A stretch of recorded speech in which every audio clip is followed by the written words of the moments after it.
চীন থেকে আমদানি করা সব পণ্যের ওপর ১৪৫% শুল্ক আরোপের ঘোষণা দিয়েছেন মার্কিন প্রেসিডেন্ট ডোনাল্ড ট্রাম্প। জবাবে চীনও মার্কিন পণ্য আমদানির ওপর ১২৫% পাল্টা শুল্ক আরোপ করেছে। চলমান এই বাণিজ্য যুদ্ধে কোন দেশ প্রথম হার মানবে তা বিশ্লেষণ করার জন্য একটি বিশ্লেষণধর্মী প্রতিবেদন তৈরি করেছে মার্কিন সংবাদ মাধ্যম CNN, যেখানে যুক্তরাষ্ট্র থেকে চীন কি আমদানি করে তা পর্যালোচনা করা হয়েছে।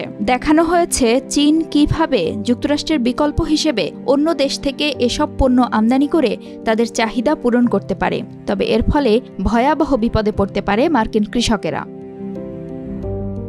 যুক্তরাষ্ট্র থেকে চীন প্রধানত কৃষি পণ্য যেমন সয়াবিন, তৈলবীজ ও শস্য আমদানি করে। মূলত পশু খাদ্য হিসেবে ব্যবহৃত হয় সয়াবিন। এই সয়াবিন খাত ট্রাম্পের প্রথম মেয়াদে বাণিজ্য যুদ্ধের সময় ব্যাপক ক্ষতিগ্রস্ত হয়েছিল। মার্কিন সয়াবিনের উপর এখন আবার চীন মোট ১৩৫% শুল্ক আরোপ করেছে। সংশ্লিষ্টরা ধারণা করছেন এই শুল্কের কারণে চীনে সয়াবিন রপ্তানি প্রায় শূন্যের কাছাকাছি নেমে যেতে পারে। মার্কিন কৃষি খাত ২০১৮ সালে বাণিজ্য যুদ্ধে প্রায় $২৭ বিলিয়ন ক্ষতির সম্মুখীন হয়েছিল, যার ৭১%ই ছিল সয়াবিন সম্পর্কিত। মার্কিন সয়াবিন অ্যাসোসিয়েশনের তথ্যমতে সেই ক্ষতি এখনও পুষিয়ে উঠতে পারেননি কৃষকরা।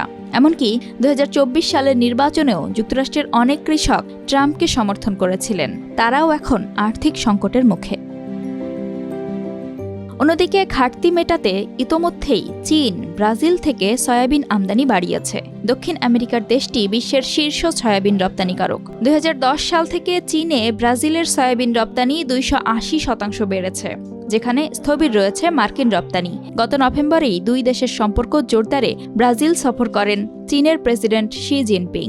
২০২৪ সালে ব্রাজিলের মোট সয়াবিন রপ্তানির ৭৩% গিয়েছে চীনে, আর এই বছর রেকর্ড পরিমাণে পৌঁছানোর পূর্বাভাস দেওয়া হয়েছে ব্রাজিলের সয়াবিন উৎপাদন। আশা করা হচ্ছে ব্রাজিল ও আর্জেন্টিনার মতো দক্ষিণ আমেরিকার দেশগুলো থেকে আমদানি বাড়াতে পারে চীন। তবে চীন যে শুধু ব্রাজিলের আশায় বসে আছে তাই নয়। ১০ এপ্রিল তারা ঘোষণা দিয়েছে দক্ষিণ পূর্ব এশিয়ার দেশগুলোর সঙ্গেও বাণিজ্য সহযোগিতা জোরদার করার। এছাড়া ইউরোপীয় ইউনিয়নের সঙ্গে বাণিজ্যিক ত্রাণ ও বৈদ্যুতিক গাড়ি নিয়ে আলোচনা পুনরায় শুরু করার বিষয়ে আলোচনা করেছেন চীনের বাণিজ্যমন্ত্রী। মার্কিন শুল্কের প্রভাব মোকাবিলায় চীনের কৌশলগত প্রস্তুতির ইঙ্গিত দেয় এই পদক্ষেপগুলো। সিএনএনের প্রতিবেদনেও বলা হচ্ছে এই বাণিজ্য যুদ্ধ মার্কিন কৃষকদের জন্য দীর্ঘমেয়াদী ক্ষতির কারণ হতে পারে, কারণ প্রথম বাণিজ্য যুদ্ধের থেকেই চীন ব্রাজিলের সয়াবিনের ওপর নির্ভরতা বাড়াতে শুরু করেছিল এবং বর্তমান পরিস্থিতিতে এই প্রবণতা আরও তীব্র হচ্ছে। যুক্তরাষ্ট্রে সয়াবিন উৎপাদনে শীর্ষ মধ্য পশ্চিমাঞ্চলের রাজ্যগুলো যেমন আইওয়া, ইলিনয় ও মিনেসোটা, এসব রাজ্য থেকে ২০২৪ সালে চীনে $১২.৮ বিলিয়ন সয়াবিন রপ্তানি করা হয়েছিল। এখন এই বাজার হারানোর ফলে কৃষকদের আয় কমবে এবং অনেকে দেউলিয়া হওয়ার ঝুঁকিতেও পড়তে পারেন।